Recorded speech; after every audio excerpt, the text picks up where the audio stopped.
ఇదే అఘోర మరి రోడ్ల మీదకి వచ్చి తిరగొచ్చా? తిరగడానికి అర్హత లేదనే కదా నేను సంవత్సరం నుంచి మీరు గతంలో మాట్లాడన్నారు కదా తనతో పాటు, మీకేమనిపించినప్పుడు మీరు నమ్మారా? మరి ఆయన నమ్మడం కాదు శంకర, నమ్మితే నేను ఇప్పుడు మీరు అన్నట్టుగా నేను కూడా గతంలో మీరు కూడా మాట్లాడన్నారు కదా, నాకు ఫోన్ చేసి ఏమన్నాడు, స్వామి ఇలా ఇలా కాదు, నా ఇష్ట ప్రకారం కాదు, ఆ అమ్మాయి ఇష్ట ప్రకారం వచ్చినందుకు సాధన ఇస్తా అంటే సాధన ఎక్కడ ఇస్తావు అని అడిగా నేను. ఒక క్షేత్రంలో ఇవ్వాలి కదా, కార్లో ఇస్తావా శ్రీనివాస్ అని అంటే లేదు స్వామి ఒక దగ్గర ఉండాలి అని అనుకుంటున్నా అంటున్నాడు. ఆయన విషయాలంతా జస్టిఫికేషన్ గా మీరు అడుగుతున్నారు కదా స్వామి.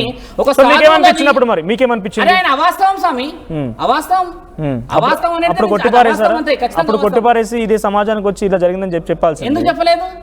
నేను చెప్పలేదా 1.5 year నుంచి నేను ఛానల్లో ఎన్ని ఇన్ఫర్మేషన్ చెప్పలేదు. మొదట వచ్చినప్పుడు వేషాధారణ శ్రీనివాస్ ఎలా చేశాడు అడగండి. అఘోరాలు ఇలానే వేషాధారణ వేయాలన్నప్పుడే వేషాధారణ చేశాడు. తర్వాత ముక్కుపుడక పెట్టుకొచ్చాడు. ముక్కుపుడక ఎక్కడి నుంచి పెట్టుకొచ్చాడు మీకు తెలుసా మిత్ర? ముక్కుపుడక అర్థం ఏంటంటే, ఒక అఘోరా సాధకులు నాగ సాధువులు ఏం చేస్తారంటే, పురుషుడికి అయితేనేమో అంగస్తంభన కాకుండా నరాన్ని కర్రతోని 3 నిమిషాలు కొడతారు, జీవితం మొత్తం అంగస్తంభన కాదు ఇంకా వాళ్ళకి.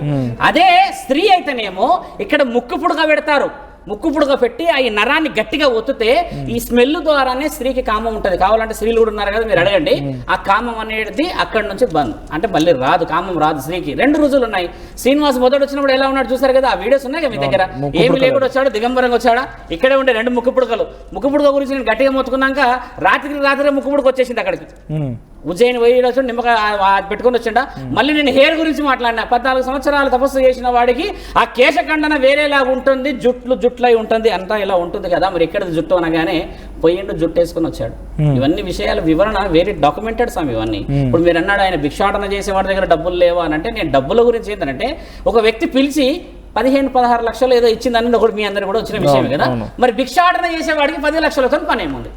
నేను ఫోర్స్ చేయలేదు, వాళ్ళే ఇచ్చారు. ఫోర్స్ చేస్తే ఏంది? అడగలేదు ఎవరు కూడా. సాధువుల లక్షణం అనేది భిక్ష. మహాశివుడు కూడా నీ ఇంటికి వచ్చేసి అన్నము ప్రసాదము ఏదేస్తేనే తీసుకెళ్తాడు, అంతే కదా.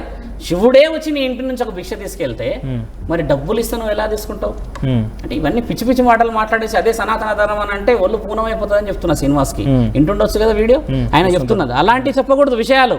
శాసనాలు, ఇతిహాస పురాణాలు, తాళపత్ర గ్రంథాలలో రుజువులు ఇంకా కాశీలోనే ఉన్నాయి స్వామి, అవి రాసి ఉన్నాయి ఆడ.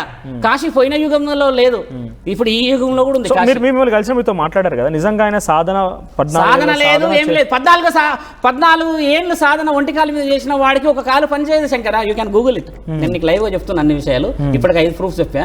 14 సంవత్సరాలు ఒంటి కాల మీద సాధన చేసిన వాడికి ఒక కాలు పని చేయదు, కుంటుకుంటూ ఉంటాడు. అదే సాధన తత్వం. ఎందుకు అలా ఇలా కుంటుకుంటూ ఉంటాడు అంటే, ఇందులో బ్లడ్ ఫ్లో ఉండదు కదా. ఇలా మీరు నేను ఇప్పుడు 10 నిమిషాలు మాట్లాడితేనే ఈ చేతి పని చేయదు.